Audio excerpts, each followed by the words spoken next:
Hey everyone. So the next presenter is someone that you perhaps wouldn't expect to be seeing at a hockey conference such as this one, but it is former NHL enforcer Colton Orr. Now, Colton and I know each other, and we work together right now on the coaching staff for the Connecticut Whale. And also, I brought in Colton today to talk about something that he knows intimately well, which is the role of violence in the game of hockey. Uh, in our conversation, you're going to hear about how he became an enforcer at the age of 12. Um, a lot of that is going to be very difficult to hear, but I think it's just a testament of the progress that we've made, as a sport, to hear these kids being put in these situations and not have it be normal anymore. Because certainly when he was growing up and when I was growing up, as you'll see, it was actually quite normal for kids to be pigeonholed as enforcers very young in their careers. Later on, we're going to talk about how it was like to be a fighter in junior and in the NHL. And then we're going to finish with an anecdote about one of the scariest moments that he was a part of on the ice, which I also happened to be in the building that night. And we'll talk about that. And finally, we'll talk about how he sees the game evolving and why it's still important for young players to know how to play with contact and how to protect themselves. So, Colton, really thankful that you're able to join us today. And I think, we're going to talk about a topic that is quite a double-edged sword, because for people out there who know your playing career, essentially you were able to play at the very highest level of our game because of fighting and because of the violence that exists in the game. But at the same time, I think we'll find out in this conversation that it's also kind of taken its toll in various ways, from a young age until, very kind of late in your professional career. So the first story that you told me a while back was how you got started in hockey, and how very quickly you got put in a role that you kept for the next 20 years or so. Yeah, so Jack, like I was we talked about I was a late starter. I started skating at 11 years old. Didn't really play hockey before that. Maybe a little street hockey with the neighborhood kids and stuff like that. But just had no interest in getting into hockey. I played other sports like soccer and football, and really enjoyed like those kind of games. And was really competitive in sports, but just couldn't get into hockey. And so when I eventually decided to play, my brother was starting to play hockey, and a lot of my friends were already playing and on teams. And I just kind of felt like, if I wanted to be around those guys and around my friends, that it would be great to try hockey and be a part of that.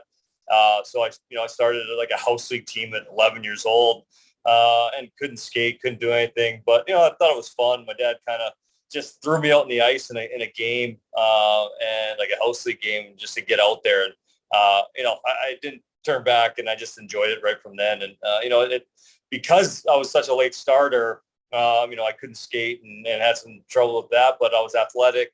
I was a bigger kid, so by the time after my 11-year-old year, by the time I was 12, I was already making the double A team, and, on a higher level team of that age group, just because of size and, like my athleticism. But along with that came how my coaches wanted me to play. There's a lot of players out there that, play like are goal scorers when they're young and then change their game at different levels to continue playing. But for me, I was put into a role right off the bat where I was a checking forward. I was a tough guy. I used my hitting to my advantage. I always joke that I hit because I couldn't stop. So I was either going to use the boards or I was going to use somebody to run into to help me stop. And the joke means that's how I became such a good checking forward.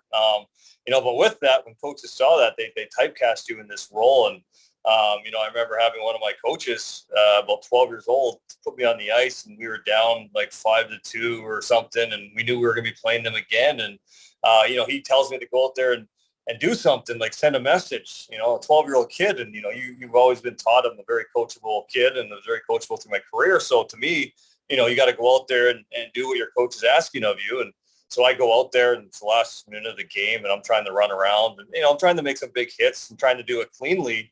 Because that's, I always try to play within the rules and be aggressive, but I figured if I just go make a big hit, I did my job. Couldn't really do anything. And I go to the change, there's about 30 seconds left, and coach just slams the gate on me and it tells me, it's like, F and stay out there. You haven't done your job yet. And so I turn around and I go and I cross-check someone in the head. I get kicked out. Parents are going crazy, the fans and stuff. And my coach comes in the locker room and tells me, great job, like, way to send a message. Next time they won't mess with us. And I look back, from then, and to me, that was kind of a bit of a point in my career where it was like, this is what they want from me and this is how I want to play. And, it kind of shows you how a coach that you have can kind of mold your career from a very young age. Now, at that age, did you feel bad for the kid? Because you told me about this other time where you got into a fight.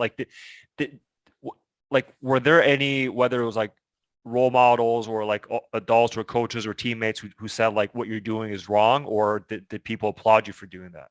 It was a lot of praise. It was a lot, from, my dad and the coaches and the other parents of, like, on our team. Obviously a lot of people weren't happy. It was your kid, on the receiving end of it. But then it was all just put into within the game and it's on the ice and that kind of stuff. So it was always just, that's good job. Like, I was an intimidation, right? Like if they knew I was on the ice, guys had to be scared because I was either going to run you through the boards, I was going to finish my hits, and I was going to drive the net. And I played that physical game from the time I was 12, and I was encouraged a lot to do it. And that's how I molded my career, because I've always felt if I was going to make a team, whether it be AAA or Western Hockey League or, Manitoba Junior, that was what they wanted from me. And I continued to just hone those skills. And obviously I worked on my game as well. But I always knew if I was able to fight and I was able to play good defensively and be a good forechecker, those would take me somewhere. So I always focused on, being really good at those. So then at what point, and maybe this is where, the junior hockey comes in, but at which point did you start running into other guys who played like you and you had to take them on? Yeah, so that was getting into the Western Hockey League, and I remember being drafted by the Swift Current Broncos, and I was only been playing hockey for about 3 years at this point. I started 11, and then the Bantam draft, I was drafted to the Swift Current Broncos in the third round, and based solely on potential, but also with the Western Hockey League, it's that physical style of play, and they wanted players like myself. And again, I went into Swift Current camp, and I was just talking about it today, actually, is, I went in there, and my first inter-squad game, I've got Vaseline on my eyebrows and making sure I'm ready, because I knew my role is to go in there and prove that I could fight at 16, 17 years old, and that I could go and take on 19, 20-year-olds. And that was the point where you could kind of see that there was a lot of other guys that were doing this. We had 2-3 guys that were on Swift Current that could do it. Every team had a guy or two that would be able to fight. You could find a fight every night if you wanted to. And it was part of the game. It was part of what was part of the culture and the way the game was played back then. You had your intimidation, and that was a big thing about it. And the fighting was, part of that. We wanted to put fear in the other team, whether we were going to hit you or fight you or whatever it was. So if you're a 16 or a 17-year-old getting ready to fight a 20-year-old, or maybe a guy who's been drafted who was a tough guy, like, how do you get prepared for that? Because and also how far ahead of time do you start thinking about it? Do you start having kind of anxiety about that? Yeah. So, in junior hockey, it was obviously a bit of a different time, and we didn't have the kind of availability to video and stuff we do now. But you'd have an idea of who was kind of the tough guy out there, and you'd have to prepare for who was coming to town. And so it was at that age where it was kind of starting to creep into your mind that, you got to be prepared, you got to be ready. I always honed it as a skill like anything else, where I would work on it and practice it and make sure I was prepared. And, with a little film or, video that we had, we would try and watch it. But it was about then when it started to creep in your mind, because it's just like anything, you can get nervous for playing, but the fighting added a whole nother element to it, where I had to be ready to, know all the systems, be good on the forecheck, be good defensively, be good on the neutral zone and everything like that. But then add the element of, there's another guy in there that wants to knock my head off at some point, and I had to be ready for that. And it's something that early on you're young and you're kind of a bit naive and don't really understand the risk behind it, where, you kind of make those decisions and not really thinking too much about the consequences. But it does start. And, as the career went on, it does get harder, and it got harder and harder as we went, as I went through my career. And then I'm guessing kind of in junior now, when you're a fighter, you're a really popular guy, right? They always talked about, like, who jersey sold, and there was the leading goal scorer and the tough guy in the team, right? Those are the two guys that were celebrated the most, and a goalie maybe. But like, what other times did fans get on their feet? And it was when somebody scored a goal, and when two guys were squaring off at center ice, and it was a big part of the game. And I took pride in what I did, and it excited me to have people cheering for me like that, when I kind of amped me up and gave me some of that extra boost of energy. And it did help. I think there is some element to having your fans behind you, and creating an environment that was kind of exciting and a lot of energy, and very upbeat, and teams and players, and at least that I was a part of, fed off that, and the bench would get going. And it was something where I was looked to do that, and it was very positive feedback from when I would do that. And it was not an easy job, and so guys would respect the guys that would do that would go out and fight. Now, one of the things I think maybe more casual fans wouldn't know about is if you like look at a former fighter's hands, like they tell a story, right? So, like, can you tell us a little bit about that? Like how now you're punching guys in the helmet or in the visor. Like is that kind of when the physical toll started to come? Yeah. So, well, my hands, like you said, they're all messed up, and I don't know how good you can see on the camera, but Yeah. they're it just was one of those things where it just kind of came with the territory, and that, but it was more so, what really started to get you nervous was when the head stuff started to creep in, right? Like, you're young, and you don't really think of those kind of stuff. But later on you start getting some head concussions. And that's when you start to get the second guessing, and that's where it can become very difficult. Where we know a lot now about head injuries and concussions and that kind of stuff, and you always wonder about then when that starts creeping into your mind about the concussions and that, like, bones heal. You can break a bone, you can break a wrist, you can break a hand. Those bones heal. When you start talking about your head and your health and longevity to just your mind, that's when things become, you start thinking, and the anxiety creeps in, and you realize how dangerous it was. So after junior, obviously now it's pretty rare to see like a pure fighter make his way from junior up to minor pro up to the NHL. But back in your day, it was somewhat more common. So what was the adjustment for you like moving from WHL to AHL and then eventually to NHL? Yeah, I think for me, signing a free agent contract, it was solely based on my fighting and my ability to improve. Like, I did put a lot of work into my game and skating, and like I said, I've always was really good at systems and understanding the game, because I knew I had to. I knew if I was going to be on the ice, I couldn't be a liability. So I had to make sure that any kind of system that a team had in place, I knew to a T, and I think it's helped me a lot post career with that. I'll talk about a little bit later, but I think for me was just making sure that I knew what I was doing. I knew, I was prepared, to make that next step, because everyone knew I was tough at that point, and there was a lot of tough guys. But now you got to separate yourself. Like, hey, I got to be able to play the game, and that's something I continue to work up to. And so when I signed my free agent in Boston, I got to play 2 years in Providence, and I think those 2 years were really good development for me as a player. I got to play a lot. I got to be in some situations I probably wouldn't have if I would have been up top in the NHL. So it was really good, 2 years to be able to develop. But with that being said, I had 70 fights within my first 2 years of pro hockey.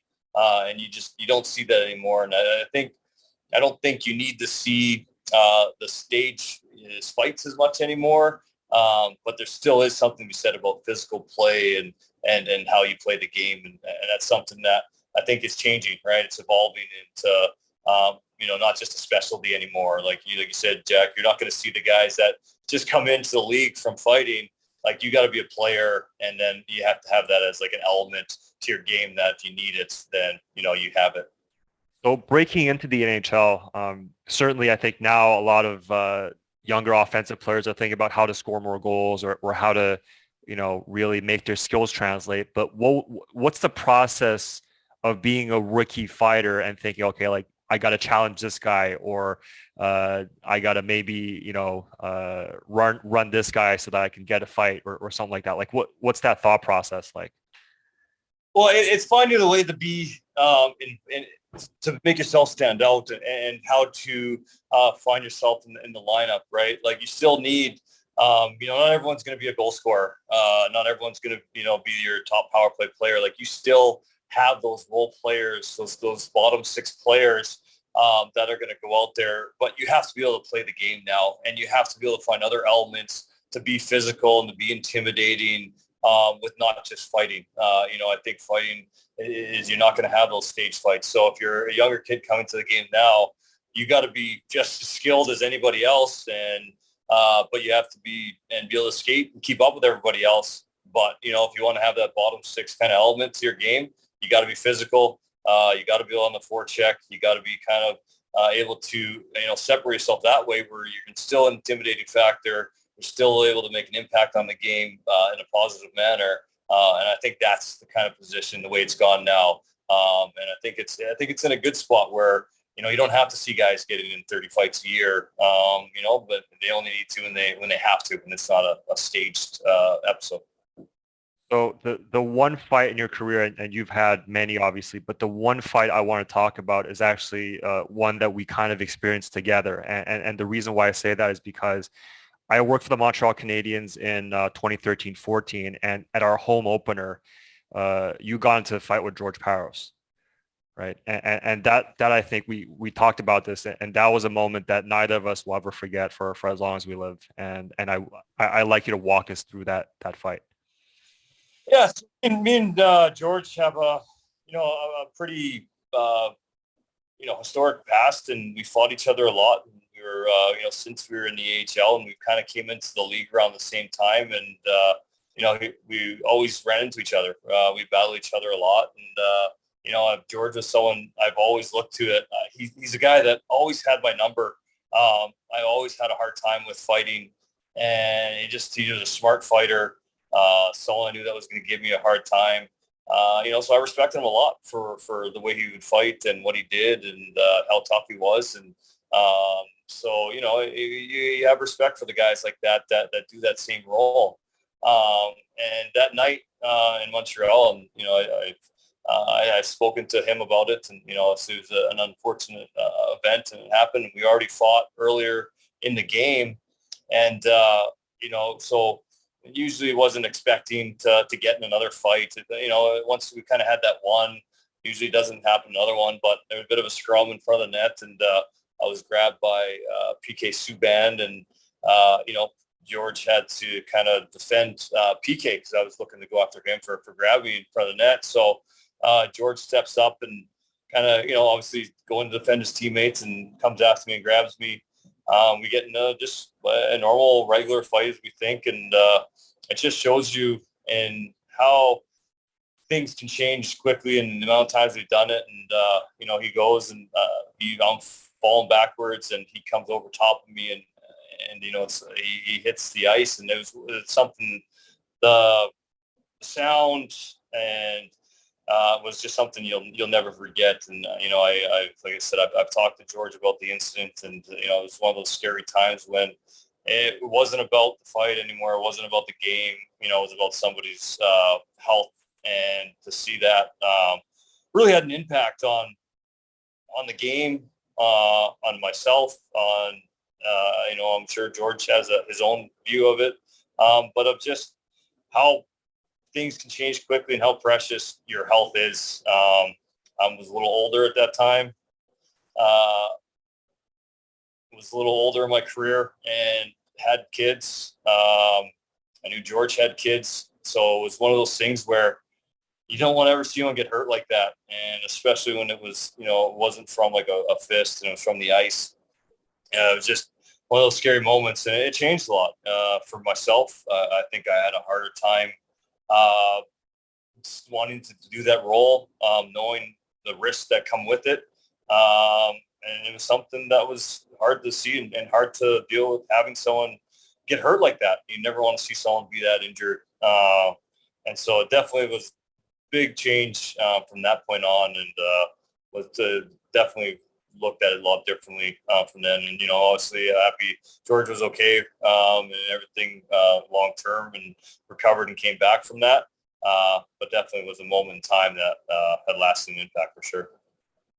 So just for those who who weren't there and didn't see the incident, like it's on YouTube, so you can go and watch that video on YouTube. But was that the moment when you started kind of really thinking like is this really what the game is about, or like was, because you told me that you had like it really left a really deep impression on you, obviously, even though you weren't the one being hurt, like it still kind of really was a big shock. Yeah, it was because it looked up as like when I spoke about being a younger kid and doing it, you don't really think about those consequences. But when you see you have a family and you've got kids at home, you start thinking a little differently. And I knew for myself it was harder to do, to go out there and want to square off and thinking, maybe I've already had some concussions before that and some pretty bad ones. And, you're sitting there going, how much more can you take? And how much more can your head take? So it's one of those things where it definitely was a time where I had a harder time playing my game after that and how I like to play. And, I played hard and I played physical. And if you play with any kind of reservation and you with any kind of doubt in your game, I think you can end up getting hurt more. So it's definitely something where it was pretty impacted to myself and the rest of my career. And then you talked about kind of working on your own to find more balance in your life, or kind of to recoup from basically the after effects, right, of a career of fighting and then hitting and taking hits. So what are some of the things that that really helped you? Yeah, it was just, at the start, it was one of those things where, like I said, it became more anxious and you lost sleep and, you'd have trouble and it kind of turned into things. And for me, it was kind of finding that balance and being mindful and truthful to yourself of, like what I can handle and trying to find new routines. When you finish playing hockey, it's hard enough as it is, but then to be dealing with other kind of effects of head injuries and that kind of stuff, really had to find other kind of outlets. And, my thing now today is I love to be staying around the game and being a part of it and teaching younger kids the importance of being able to protect yourself. I do a lot of hitting clinics and different, techniques on how to protect yourself, whether it's hitting, or getting hit or getting in a fight if you have to. I like to be able to teach players how to protect themselves. And I think that's the most important thing in today's game is still a very physical game. It's still part of the game in today's NHL and junior hockey and pro. And it seems like it'll be for a while. So my biggest thing is, make sure you understand the consequences of your head injuries. Make sure you understand, those kind of things and have the proper rest if you kind of having those kind of injuries. But, be smart, protect yourself.